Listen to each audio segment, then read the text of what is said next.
பஞ்சாப் அணிக்கு எதிரான குவாலிஃபயர் 1 போட்டியில் பஞ்சாப் அணி வெறும் 101 ரன்கள் மட்டுமே டார்கெட்டாக கொடுக்க, பின்னர் சேசிங்கின் போது அதிரடியாக ஆட்டத்தை வெளிப்படுத்திய ஃபில்சாட் 27 பந்துகளில் 56 ரன்கள் அடித்து கடைசி வரை ஆட்டமிழக்காமல் இருந்தார். குறிப்பாக ஒரு முக்கியமான விஷயம் என்னவென்றால், இந்த டோர்னமெண்டின் லீக் சுற்றின் கடைசி போட்டியான லக்னோ போட்டியிலும் சரி, இப்போது குவாலிஃபயர் 1 போட்டியிலும் சரி, ஆர்சிபி விளையாடியதை பார்த்தோம் என்றால் பயம் என்பதே இல்லை என்பது போல் சிறப்பான ஆட்டத்தை வெளிப்படுத்தியுள்ளது.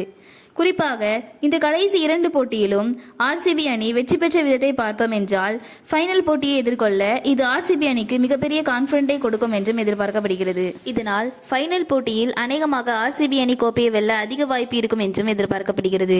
குறிப்பாக ஒவ்வொரு போட்டியையும் எப்படி எதிர்கொள்ள வேண்டும், கடந்த போட்டியில் என்னென்ன தவறு செய்தோம் என்பதை புரிந்து கொண்டு ஆர்சிபி அணி நிர்வாகமும் கூட திறமையாக செயல்படுகிறது என்றும் கூறலாம். அதாவது குவாலிஃபயர் 1 போட்டியில் பஞ்சாப் அணிக்கு எதிராக சிறப்பாக செயல்பட்ட ஃபில்சாட் இந்த போட்டியின் முடிவுக்கு பிறகு கூறிய விஷயம் என்னவென்றால், இந்த டோர்னமெண்டின் லீக் சுற்றில் பஞ்சாப் அணிக்கு எதிராக விளையாடிய 2 போட்டியிலுமே ஹர்ஷ்தீப் சிங் எதிராக வேகமாக விக்கெட்டுகளை கொடுத்துவிட்டேன். எனவே இந்த குவாலிஃபயரை பொறுத்தவரை ஹர்ஷ்தீப் சிங் பந்தில் விக்கெட்டுகளை கொடுக்க மாட்டேன் என்று உறுதியாக இருந்தேன் என்றும் கூறினார்.